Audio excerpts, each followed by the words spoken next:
Assalamualaikum warahmatullahi wabarakatuh. Kembali lagi dengan Net Official. Di sini Net Official memberikan latihan tryout untuk P3K dan SKB Bidan.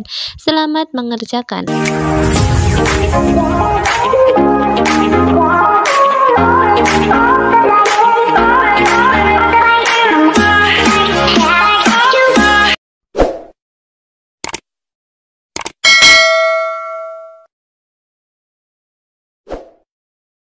Oke teman-teman, sebelum kita mulai ke soal yang pertama, di sini silahkan teman-teman coba menjawab di kolom komentar, dan apabila ingin mencocokkan kunci jawaban silahkan dicek di kolom deskripsi, karena kali ini saya memberikan contoh soal tryout ya. Silahkan teman-teman coba kerjakan.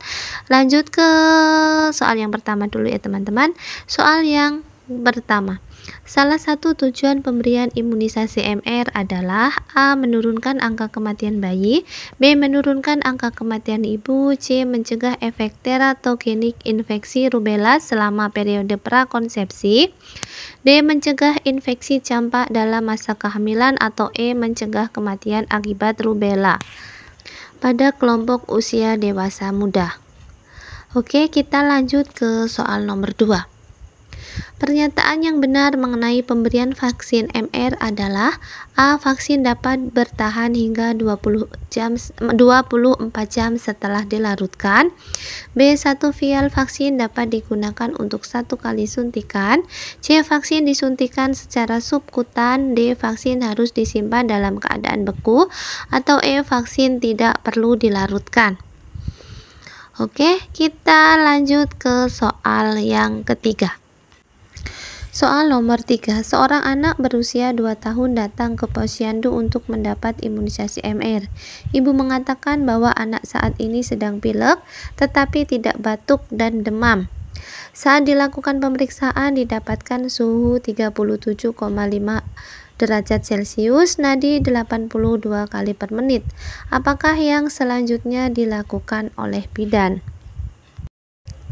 A. Memberikan imunisasi MR, B. Menunda pemberian imunisasi MR, C. Melakukan kolaborasi dengan dokter, D. Menganjurkan ibu untuk menerima imunisasi di puskesmas, atau E. Memberi tahu ibu bahwa pilek adalah kontraindikasi MR. Oke, paham teman-teman? Silahkan coba menjawab di kolom komentar. Apabila teman-teman ingin mengoreksi kebenarannya, silahkan teman-teman cek di kolom deskripsi. Baik, kita lanjut ke soal berikutnya. Soal nomor 4. Bidan di Puskesmas Sukamaju sedang menjalankan program imunisasi MR, tetapi banyak orang tua yang menolak imunisasi MR karena isu bahwa vaksin ini haram karena mengandung babi.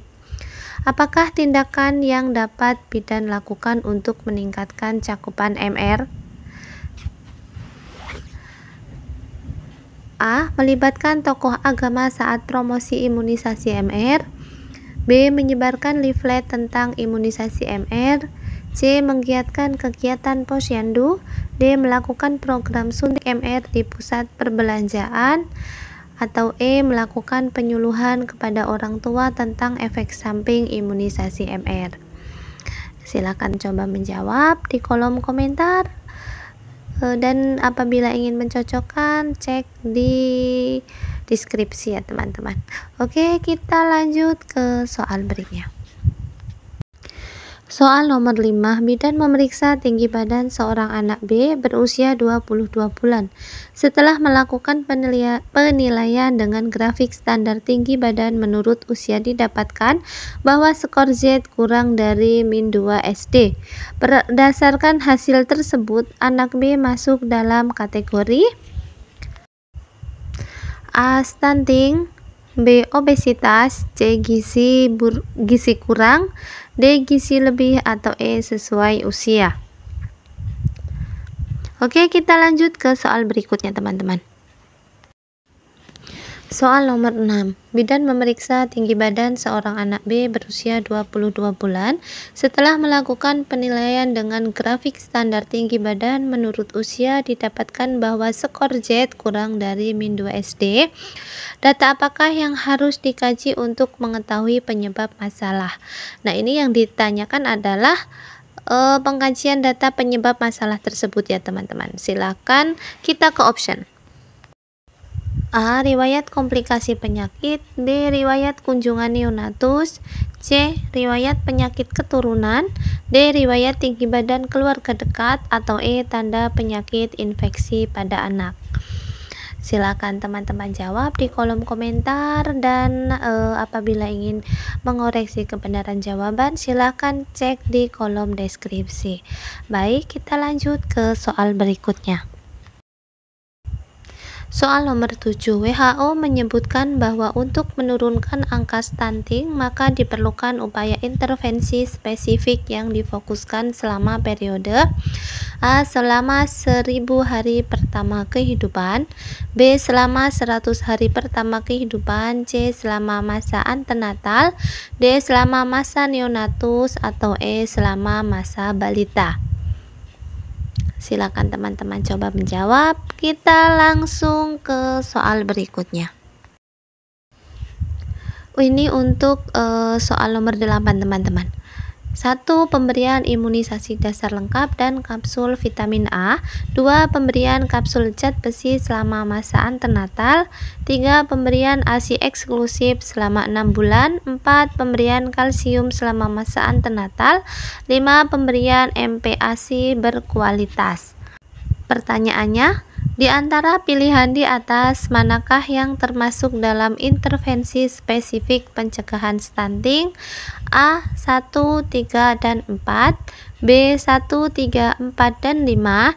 C. 2, 3, dan 4. D. 1, 2, 3, dan 5. Atau E. 1, 2, dan 3.